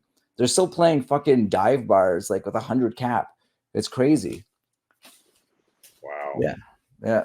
A couple other quick ones. I didn't get into this stuff as much, but I like some Exploited. This, especially this album. This album I enjoy. I enjoy some other Exploited too. They kind of like they actually got almost metal at some points. GBH. Yeah. Trying to see if there's anything else here. Exploited GBH. Yeah. Oh yeah. Probably the most classic of them. Punk's Not Dead. But yeah, that's kind of like the punk stuff that I discovered a lot later on in life, because at the time I was just into metal. Hell yeah. The one person I would go to and talk punk passed away recently, but yeah, I'm sure if I would ask him about Dayglow abortions, he would absolutely tell me about them. He knew a lot. He knew a lot. Yeah. I don't know why they're not more known outside of Canada than they are, but yeah, they're a pretty great band. But yeah, that's pretty much like sums up the like my history of figuring stuff out. But I can show you guys some FTF stuff that maybe you haven't seen before if you're down. Absolutely. Twist my arm. Bring it on, buddy. Okay. Yeah. Finally, now it's about me. Okay. So the very first, so when Fuck the Facts started, it was just me. It was a recording project, right? And the very first vinyl that I ever got for Fuck the Facts was this compilation called Worldwide Violence, and it has a song on it called Disease and Friction, which is I'll show you the back. It's a compilation with a lot of bands, which is the very last song that I recorded as like Fuck the Facts as a solo guy. And yeah, it's kind of weird when I think about it, because I love how that song sounds, and I feel like it was like I'd really kind of nailed what I was going to be doing, and then we started the band, and it was almost like back to zero, because it was still called Fuck the Facts, but now there was an actual drummer, and I had other guitar players and another vocalist. So but yeah, that's the first 7-inch I ever got that I actually played on, was this compilation. And then the next one after that would be this split we did with a band called Castrat. You can see that this is some really wild vinyl. So this split, it's a bunch of songs from an album we did called Mullet Fever. Mm-hmm. And yeah, and this is the very first split 7-inch that we got. I remember getting this just before I had to leave for work. I got it in the mail, and it was like killing me. I was like, fuck, I want to like call in sick and just like sit and listen to this record and look at it. But yeah, that's like one of the very first things. And then this is kind of a neat one. And funny enough, I don't think I ever would have remembered this unless I was here, because I was going through all my records, and it's basically, where is that? 110. And it's basically like 100 bands on this this vinyl compilation, and we're on this, and I totally forgot about it, but it's a cool record. Yeah. I was stoked to rediscover that. Let me see here. And then now we have the band, a couple of like other split 7-inches we did was this one with a band called Sylvester Stallone. Mm-hmm. And on this record, we did a cover of Death's Empty Words. Empty Words. Yeah, Empty Words. We did a cover of Def's Empty Words and a cover of Unholy Graves' Confession. So I kind of wanted to do Confession because, like I said before, like I was really big into Unholy Grave and stuff. And the other guitar player at the time, Tim Audette, who actually passed away a couple of years ago, unfortunately, he was really into death. So we kind of just did that. And that was, this is kind of one of the fun things that I've always enjoyed about Fuck the Facts, and just kind of the dynamic we've had is whoever comes into the band, it's always like, well, what do you like? What do you want to do? And we always try to include the other people's influences and their vision. So it's not just like me telling people like, all right, this is what we're going to do and this is what we're going to sound like. We want it to sound like a combination of everyone involved, and because that's what creates something unique. We can all have solo bands, we can all have solo projects, but I think when you get a band together, you kind of need to have everyone involved, or at least I do. Like, you do whatever the fuck you want, I don't care. But for me, that's what I want to do. I want to get everyone involved. Another split we did at that time with a band called Subcut. So this is all like 2002, maybe 2003. We were just doing like a lot of stuff with the first incarnation of the band. And then, so then this is kind of getting into just before we signed with Relapse. So before we signed with Relapse, we recorded 2 songs. We recorded the song The Wrecking and the song Taken from the Nest, that were going to be on that. And we've made a 2-song promo that we started sending out to labels. We sent it out to like a shit ton of labels, like every label I could find. And funny enough, like Relapse is the only label that got back to us and actually offered us a deal. That's incredible. Yeah, it's crazy. Well, I should say we had a deal with like a smaller Montreal label who was really cool about like letting us get out of that deal and sign with Relapse. But like, yeah, no one else got back to me. Like, not even like a thanks for sending something. Relapse is really the only one. And I got to thank, I don't know how much you guys know, because I know you guys have done a lot of like Relapse vinyl things, right? Yeah. So I don't know how much you know the guys at Relapse, but Greg Alexander's kind of the guy that convinced Gordon to take a chance on us.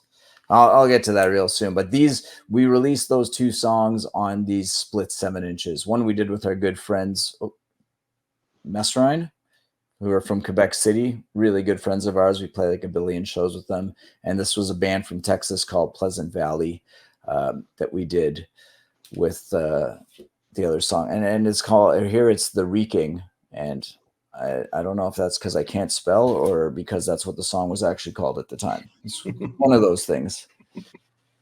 Pick which whenever you want. Actually, so here we just talked about Greg and Relapse. This was the first record that we put out on Relapse, Stigmata High Five. And I think you guys have even talked about this, like the clears, right? Because the Relapse clear is kind of like, I remember Greg, because we'd stay at his place whenever we were playing in Philadelphia. We'd stay with Greg, and he was like hoarding all of this Relapse clear vinyl as basically like his retirement plan. He's like, when this all goes to shit, I got like fucking 80 boxes of Relapse clear vinyl that I'm gonna like sell and buy an island somewhere. Nice.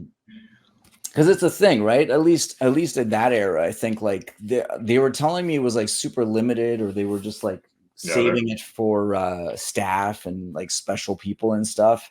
Yeah. But this is like, so this is the first record we put out on Relapse, Stigmata High Five. Check it out, man. You can open it. There's tons of shit. Colored, like 3 colors vinyl, like all this fucking crazy shit. Like, yeah, it was wild. And then Stigmata had like 3, I think it had 3 different colors. I think it was red, white, and clear. That's it. But anyway, so we had all that, and then the second album on Relapse, we didn't have anything anymore.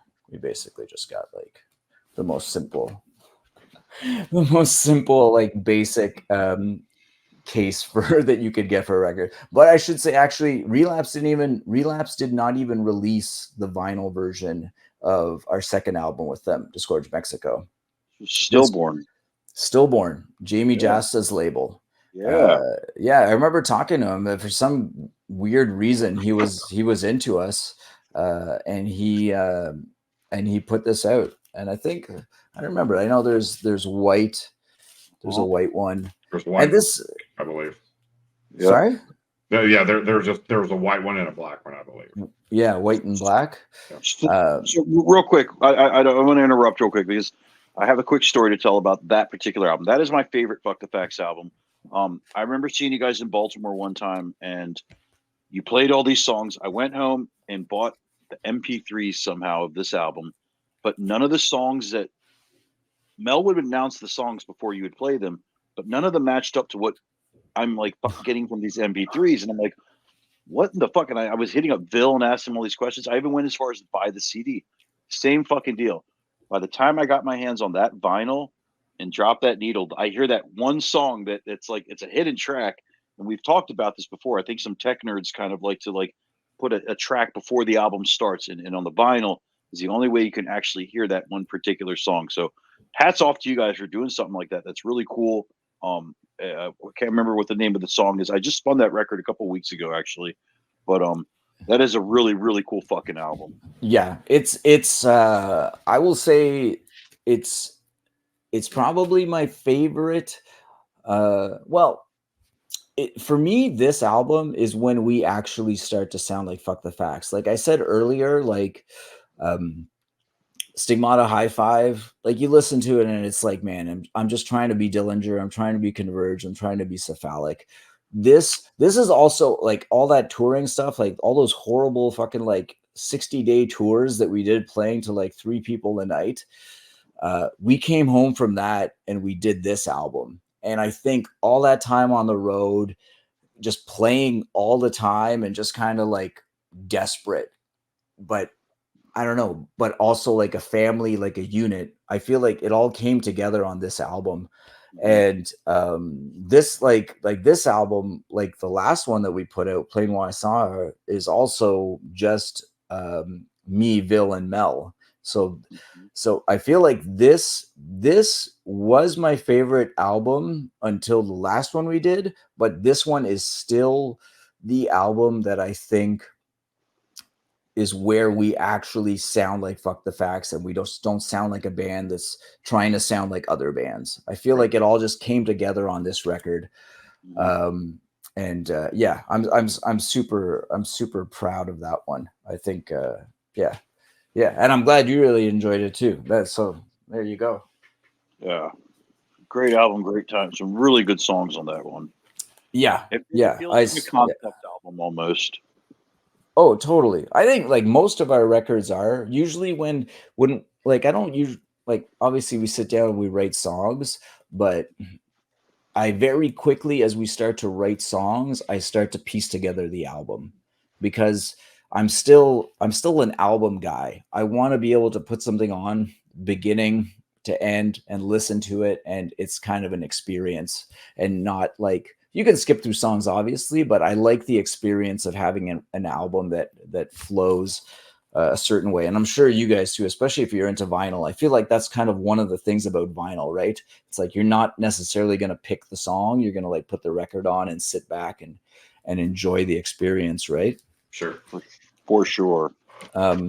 So when we did that, so we did Disgorge Mexico, and very soon after that we did this split with Leng Chi, which is fun. It's funny because I was literally just today talking to Yan from Leng Chi just about like other stuff randomly, but so it's kind of fun. And there's also some of my favorite dudes. I don't know, I'm sure a lot of your listeners and you guys know who they are. If you don't, you should definitely check them out.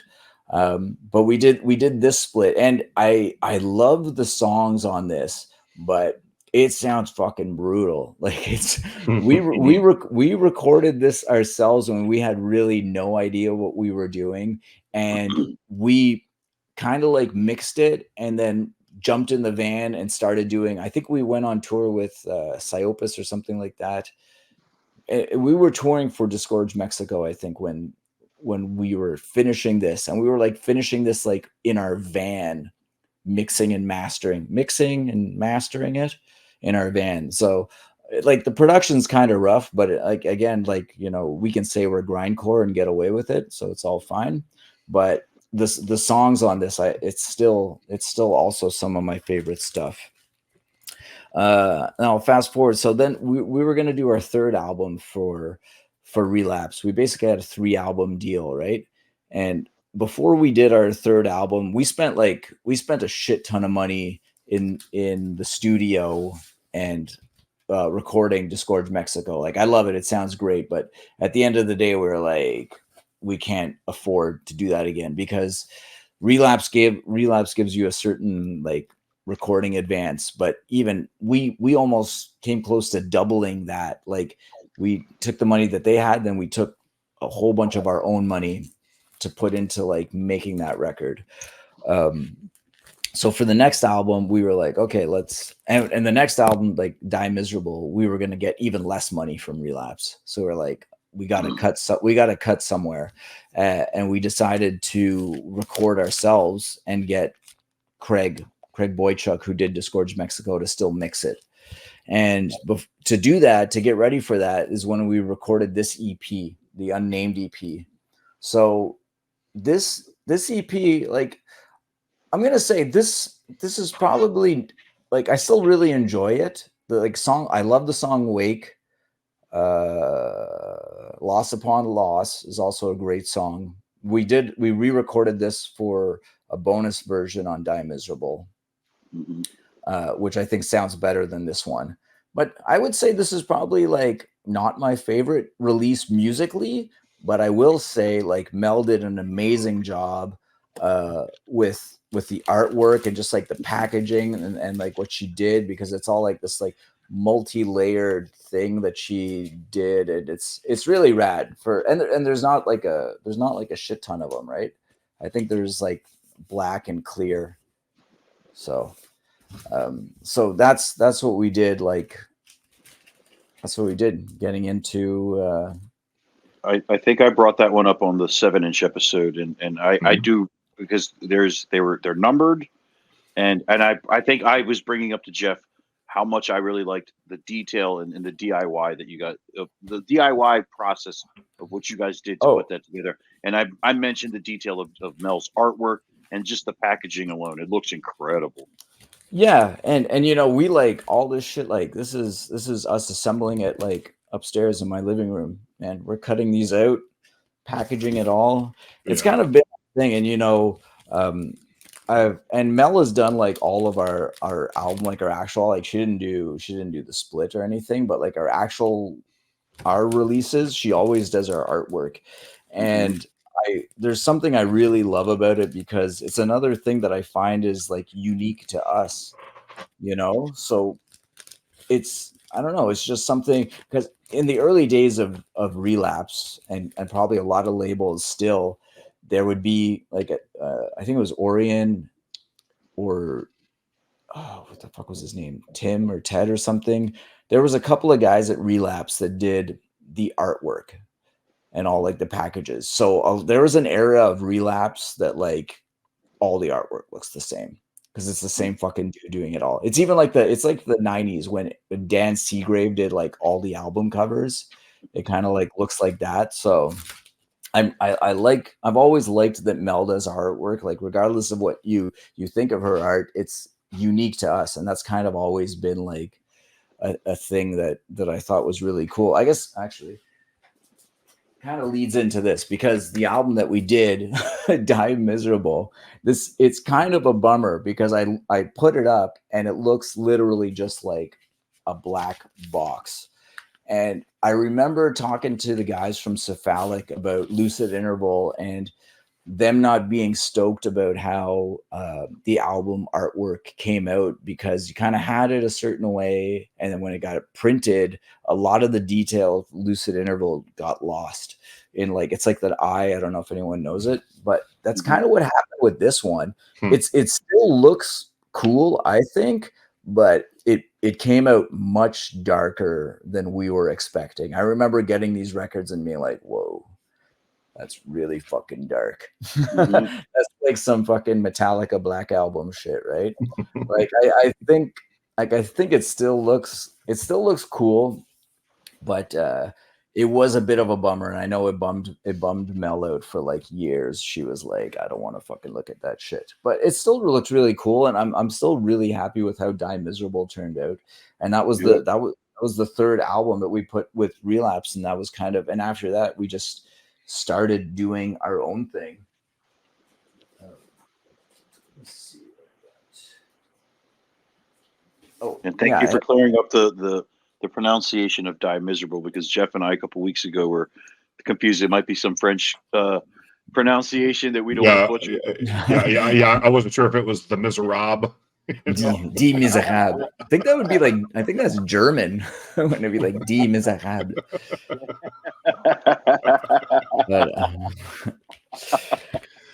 But, so when we put out this is actually kind of a common thing that we did a bunch. When we did Die Miserable, we had like a bunch of leftover songs. So we not often, but a couple of times we've had like another EP, and the Misery EP is what came of songs that didn't make it on Die Miserable. And I think if you listen to the Misery EP, you could tell, because it's fucking so very drastically different.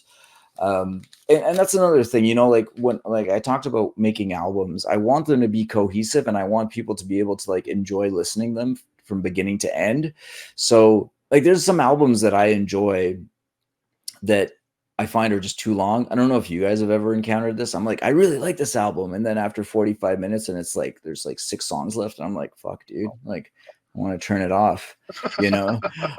But like not every, like there's somehow like And Justice for All, I don't know, that album's like a fucking 120 minutes long, but it feels like nothing. It just flies by. So I think it's important to make albums that are cohesive. You get to sit down, you listen to it, you get it, and you get the fuck out, right? Right. It could be 60 minutes of music, but sometimes 20 minutes or whatever. So that's why I don't just throw everything on the album, because if it doesn't make the album better, we'll just, even if I love the song, I'm just going to cut it from the album and use it somewhere else. But the Misery EP is cool. I don't know if you guys have this, but it's a fun one too, because what we did with this one is we went to Gotta Groove, which I think is in Michigan, Cleveland, I don't know, somewhere in the US, up there, northern US. But they have an option for basically like anything kind of vinyl. They basically just throw all the leftovers into the tub, I guess, and you just get whatever you get. And so every vinyl copy of the Misery EP looks different. So this is Mel's copy, and it looks like this, but everyone's looks different. So I don't know, like if you guys have one, it's going to look completely different than this one. We actually made a video because we had when we first had them, and I was taking photos of it on my record player, and I made a video of it cycling through like 50 of them or something like that. So it was really cool. That's one of the fun things about that one. For sure. I remember picking that up when I saw you guys in Richmond. And I think Jeff saw you guys a few weeks earlier, and you were on tour with Ken Mode. Oh yeah. That's another. Yeah, that was a great tour. That's another band that I love. Those guys are amazing. Those are like they're guys. It's funny because the Ken Mode guys, we kind of started around the same, very similar time, and our I don't know, we're very different like scene wise, but when we met those guys and we hooked up with them, it was, I don't know, it just clicked right away, and we had such a blast with them, and still talk to them regularly, and awesome dudes. So after our whole Relapse thing ended, we did this, the Desire Will Rot. was our independent release. And I actually before we released this independently, I actually wrote to a bunch of labels to see if we could get someone to put it out for us, but there wasn't really any interest, at least not from a label that we were kind of interested in signing with. So we decided just to release it ourselves, and it turned out great. This is I think still one of my favorite artworks that Mel did. Like, this is actually like a painting that she did. Obviously the logo is kind of like imposed afterward, but the rest of it's all like a painting she did. Actually, this painting is in my daughter's bedroom. Like, we have like a lot of the artwork that Mel does like around our house, just kind of like on the walls and stuff. That's awesome. Yeah. Yeah, but this is an album that I feel like Die Miserable. Like, I'm still really happy with it, but it kind of feel like we lost something that we gained in Disgorge Mexico, but I feel like we got it back with this. I'm really happy with like the tunes on this. Like, there's some of the songs, like there's a song called Solitude on this, which I think is still one of the best songs we've ever written. And yeah, I'm super happy with how this one turned out. And with this one, actually, exactly like Die Miserable, we released a companion EP. And this one is French, in case you're wondering. Amar means it's like bitter. So that's what it means. It's funny because I was gonna say, I just talked about the Amer EP on the last episode, but go on. Yeah. Everyone's like Amar or Ammer. Everyone's like Ammer, like Amar, but it's fine, whatever, right? And it's funny. I remember doing a couple of interviews for this, and one interview I did, it was actually a Canadian magazine, and they're like, "Is that mean love?" I'm like, "Dude, that's like not even close. It's like the opposite." And then another interview I did was an American or US, and the guy was like, "Is that short for America?" I was like, "Fuck." So yeah, you see the shit I got to deal with, right? That's why I don't want to put out albums anymore. It's the fucking interviews, man. They kill you. But yeah, all right, now no one's gonna want to ever interview me again. But yeah, this EP I'm also super happy with. I love the songs on this. I feel like, I don't know, man. We were it's another one of those periods where I feel like everything was kind of clicking, and it turned out. I think it sounds great, and I feel like the songs were really good. Real quick, I got to point out, because I talked about that EP in the last episode actually, and one thing because we did a topic the topic was self-released, and the two versions that I bought from you come with hand drawn stuff from Mel. So there's like two different hand drawn stuff in each one. Yeah, but that's actually not Mel. No, that's actually not Mel. That is, I know what you're talking about, because I'm pretty sure there's. Oh, maybe there's one in here. Maybe I just put it in the ones that we were selling. I know what you're saying, but that's actually it's a hand drawing from. Wait,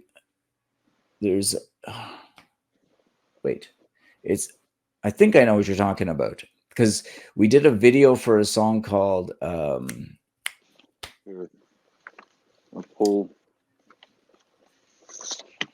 yeah, that's not Mel. No. It's a guy that did a video. He did an animated video for us. I feel like it's the song "The Path of Most Resistance," but that's on Desirable Rot. I'd have to check. It's been a long time. But anyway, he did this video, and when I went to his house to pay him for his work, he's like, "Hey, I got all these drawings." Because it's like he had the drawing, like stop motion kind of thing, right?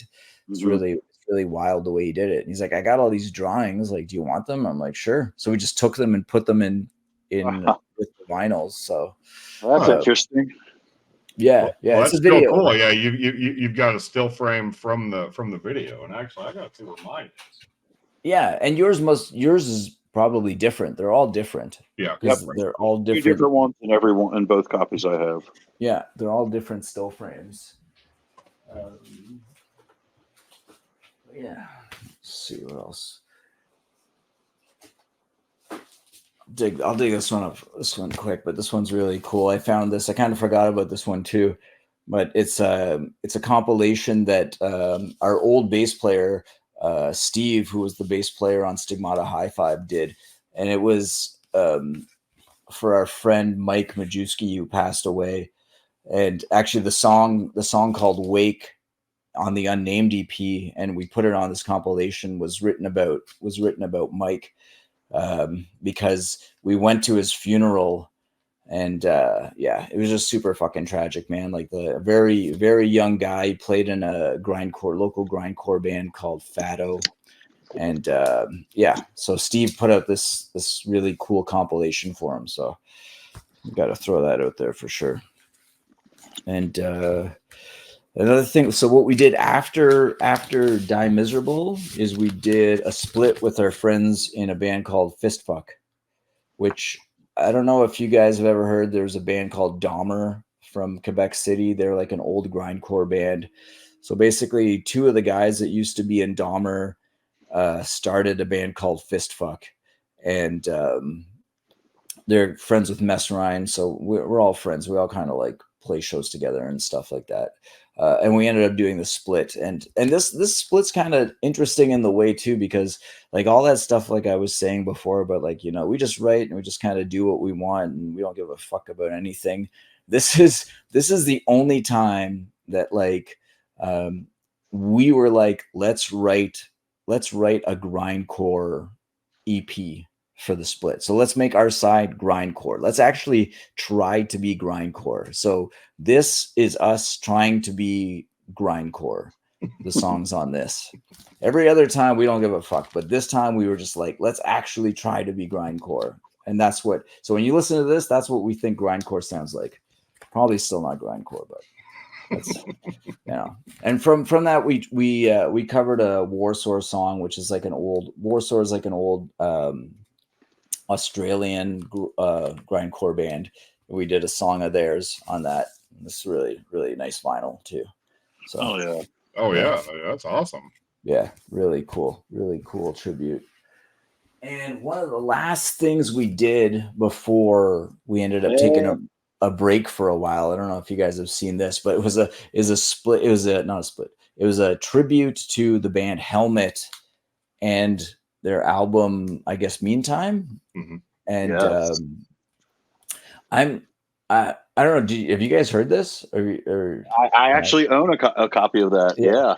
So we got offered to be on this, and basically like the deal was like the guy was going to pay our studio time, but we record ourselves anyways. So we were like, okay, cool, let's do it. You know, we'll make a little bit of money, and it'll help us out on the road. So we got it, but like I know who Helmet is, but like no one was really familiar with Helmet. Like I just knew the song, like that I'd seen like the music video, and like the song that we got, we were just like, oh, I don't know how the fuck we're gonna do. It's like it's so different than anything we would do. Like it's cool. It's very, very cool, but it's just so different than anything we would do, that if you listen to our cover of it, it's almost like a completely different song.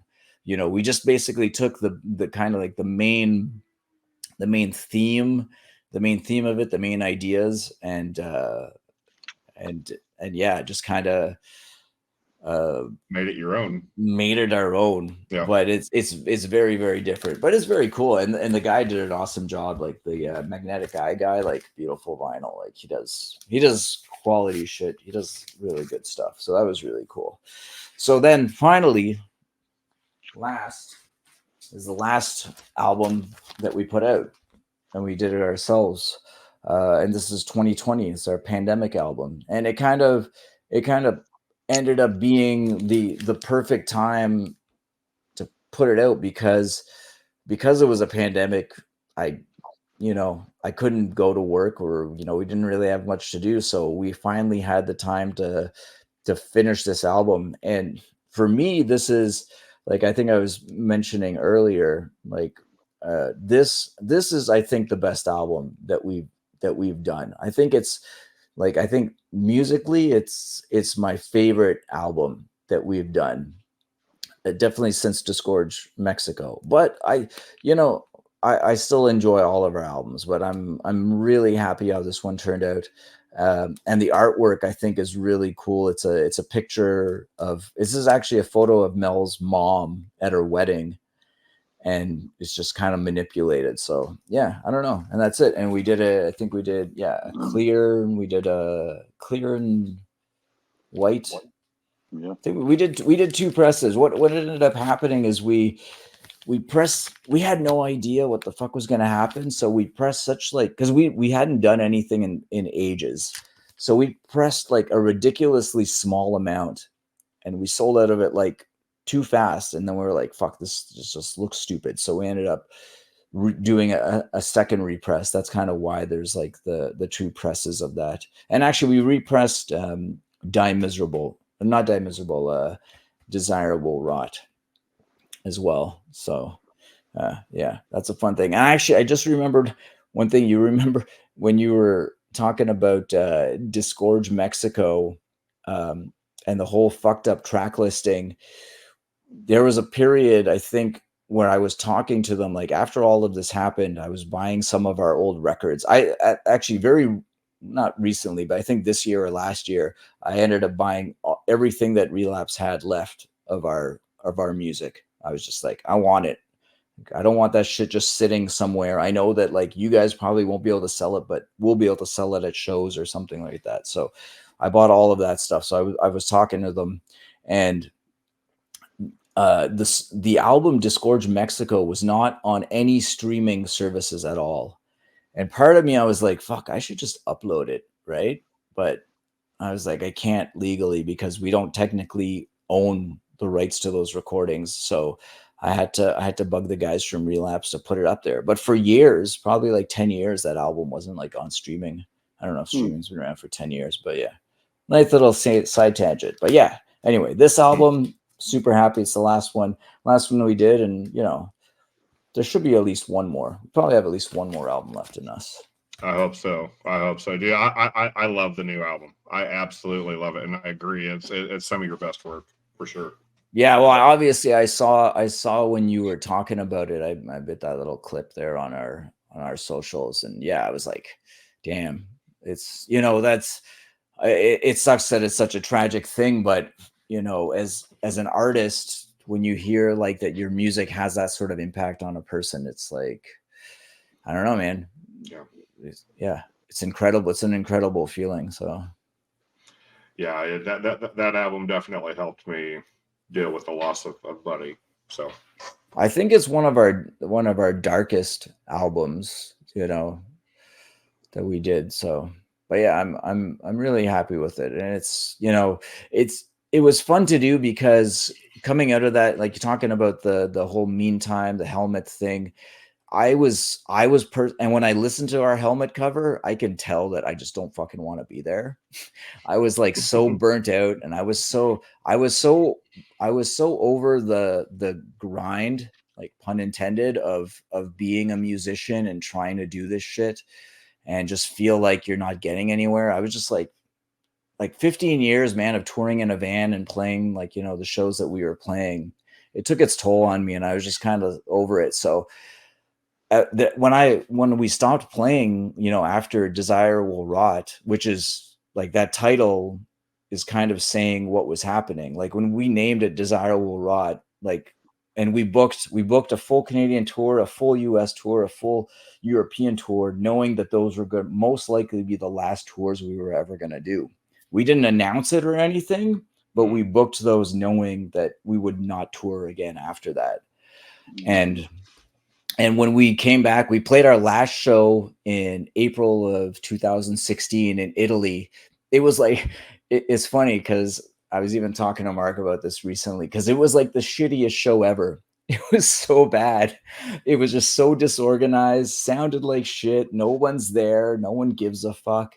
And it's like, man, and it finished, and it was like, dude, that might be the last fucking show we ever have played. And it was like garbage. And because there was no intention of ever doing anything again. We flew home and we all just said, see ya later. Maybe we'll see. and that was it. And we didn't do anything for years and years until we decided to, like, you know, get back together and start doing. I didn't pick up my guitar probably for close to 2 years. I think I was working at a venue. I started doing a lot of live sound, a lot of like studio work. I didn't play anything. So for me, this album, I think, means a lot because it's like what felt like the end actually wasn't the end. And I don't know, man, it's a pretty cool feeling to have. It's like kind of being reborn in a way. So yeah.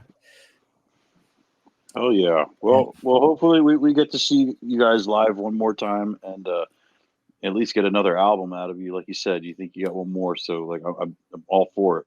Yeah, we're working on stuff. Like, we know we're not like, you know, man, we went hard for years, man, jamming 4 times a week on tour all the time. Like, this was our fucking lives. Like, no one had a life outside of the band for years and years. But now, you know, everyone is busy, but we still put the time into getting together and working on stuff. And we have written stuff. So it's not like we're not writing. So it's just putting it all together. And yeah, I'd love to hopefully get back into the US at some point. I don't know if you guys, well, I don't know, you probably knew, but we were supposed to play MDF in 2020. Mm-hmm. And then the worst part is I actually had my shit together because we cross legally, right? We don't like do the whole like sneaking across the border. We actually get like visas to go across the border. And to do that, you have to join a musicians union. You have to like pay for the visas. And I had my shit together. I had those visas in my hand, and then the pandemic hit. And that was like $2,000 just flushed down the toilet. Damn. Yeah. Damn. Yeah, it was brutal. And then kind of the whole pandemic happened, and we did this, but then coming out of it, everyone's lives has changed. Like, Bill doesn't live in the same city as us anymore. He opened a pub about like 4 hours away or something. And yeah. So it was kind of a bummer because we were getting back into the groove of doing things. We played a festival in Montreal called Ear Slaughter, played a festival in Belgium, and we were going to go play MDF, and then it just kind of changed everything. I'm sure, like for tons of bands, right? It was hard. So. Oh yeah. Yeah. Oh, absolutely. Yeah. Well, But yeah, I don't want to end it on that note. On the positive note, we're working on new stuff, and I'm sure we'll be doing something. Awesome. Definitely. No, that's what we want to hear for sure. But yeah, on that note, I guess if nothing else, Nick and I will have to take a road trip into Canada to go hang out with you. Yeah, sure. Hey man, if you guys ever do, you're more than welcome. Come and hang out. I don't do mushrooms anymore, but we can probably still have a couple of beers. Yeah, it's been about 24 years for me as well. So Oh yeah. Oh man, yeah. Once you guys start Party Bang, fucking have me on there. I got so many stories, dude. There's a karaoke bar like straight from my just one block from my place. I brought so many bands there. It's like a fucking dive bar, karaoke bar. I got so many stories, man. I got Steve Austin from Today Is the Day singing Insane in the Membrane karaoke. It's fucking incredible. Dude. Oh yeah. Yeah. Well, we'll sit tight and we'll talk about some of those stories in a second here. But this will be a good time to end the episode. We want to thank Topon so much for taking the time and taking all these records out of your collection to talk with us. Thank you to everybody watching. Jeff, you want to add anything? No, this was a blast. These 2 hours have just flown by. Seriously, it seems like we just started this like 10 minutes ago, dude. This is fun. This was a great episode. Thank you so much. No, thank you guys. I had a blast. I really appreciate it. Hope to do it again. Definitely. I'm in for all the bangs you guys start, man. CD bang, party bang. We got a bang going, I'm there. Absolutely. Well, thank you again, everybody, and we will see you all next week. Yep. See you guys.